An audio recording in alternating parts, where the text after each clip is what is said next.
పదవీ విరమణ కార్యక్రమం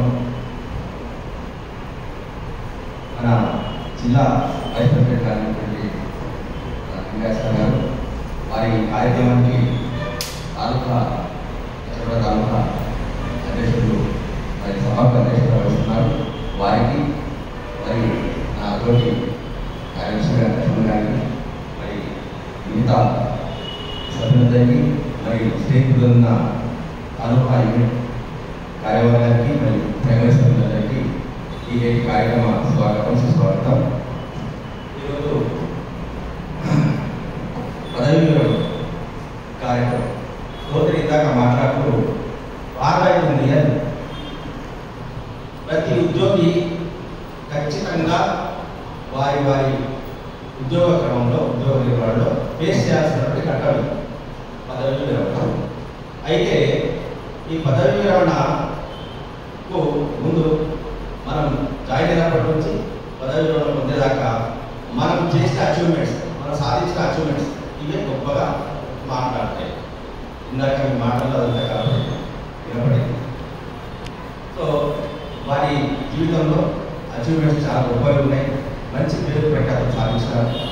కాకపోతే చివరి దశలో రిటైర్మెంట్ ఇష్యూస్ కొంత విన్నాం. అది ఒకటి ఏదైతే అది కూడా అవుతుంది. ఎందుకు అవుతుంది అంటే వారి కుసుడిగా పోయే తత్వం ఉంది కాబట్టి అలాంటి ఫేస్ చేయాల్సిందే. ఏదేమన్నా ఖచ్చితమైన మనస్తత్వం, ఖచ్చితమైన మాట, అవతల ఎవరితో పెద్ద పెద్ద మనిషి అయినా సరే ఖచ్చితంగా కుసుడిగా పోయి మరి ప్రాబ్లమ్స్ అన్ని కూడా మరి వస్తాయి. అలాంటి వాళ్ళ ఖచ్చితంగా వస్తాయి సార్. ఇప్పుడు రావు. సో మొత్తానికి సార్ మీరు ఆ కుసుడితో మీరు జీవిత శేషకాలంలో కూడా ఇంత ముందు కూడా ఇలాగే కొనసాగించారు. ఈరోజు మీరు రికార్డ్స్ అయినటువంటి వ్యక్తిత్వం ముందరకు వచ్చినట్టే కేవలం వ్యక్తిత్వం వల్లనే. అది గొప్ప క్వాలిటీ ఒక మనిషిలో, అది గొప్ప క్వాలిటీ. అది ఫేస్ చేయాలి, తప్పదు, ఇబ్బందులు వస్తాయి తప్పదు. కానీ ఆ క్వాలిటీయే ఈరోజు మిమ్మల్ని రికార్డ్స్ అయిన వ్యక్తిగా కాబట్టి ఇది నేను నమ్ముతున్నాను సార్.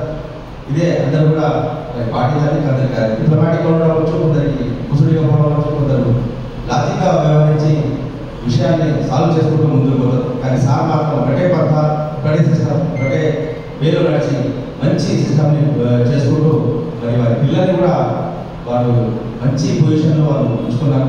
ఈ సిస్టంలో అన్ని రకాలుగా వారు మరి సక్సెస్ సాధించారు వారి లైఫ్లో. వారికి శుభాకాంక్ష యొక్క ఈ పదవి యొక్క శుభాకాంక్షలు నా తరఫు నుంచి, మా జిల్లా తరఫు నుంచి కూడా మరి తెలియజేస్తున్నాం సార్. ఇదే విధంగా మేము రాష్ట్ర అధ్యక్షుల చేతిలో వారిగా వారికి సన్మానం కూడా చేయించాం రీసెంట్గా. మరి అనుభవాలు కూడా ఈరోజు జరుగుతూ ఉన్నది, గొప్ప విషయం సార్. మరి ముందు కూడా శేష జీవితంలో 65 మంచి హ్యాపీ లైఫ్తో ఆల్రెడీ సెటిల్, మీరు ఇంకా మంచిగా జీవించాలి, ఇంకా హ్యాపీగా ఉండాలి. దాంతోపాటు పిఏజీఓకు మీరు భీష్మకి తాపహం లాంటి వారు, మరి ద్రోణాచార్య లాంటి వారు, అన్ని రకాలుగా మీరు గురు సమానం. సో రాబో కాలంలో కూడా ఈ డిఏజీఓ పిల్లర్ అని ఇందాక మొత్తాల్లో కూడా కొందరు వాస్తవానికి మీరు పిల్లర్ లాంటి వారు. ఈ యూనిట్ నుంచి ఇంకా ఏముంది ముందు కూడా మరి ఇదే మీ యొక్క క్యారెక్టర్ని, ఆ యొక్క పాత్రను పోషించి ఒక బలమైన నాయకత్వాన్ని నిర్మించి ఉద్యోగుల సమస్యలను తీర్చడానికి ముందుకు వస్తారని, మీరు ఇక ముందు ఇలాంటి కార్యక్రమాలు ఏమి ఉన్నా కూడా మాకు సహకరిస్తారని తెలియజేస్తూ అవకాశం ఇచ్చిన అందరికీ ధన్యవాదాలు.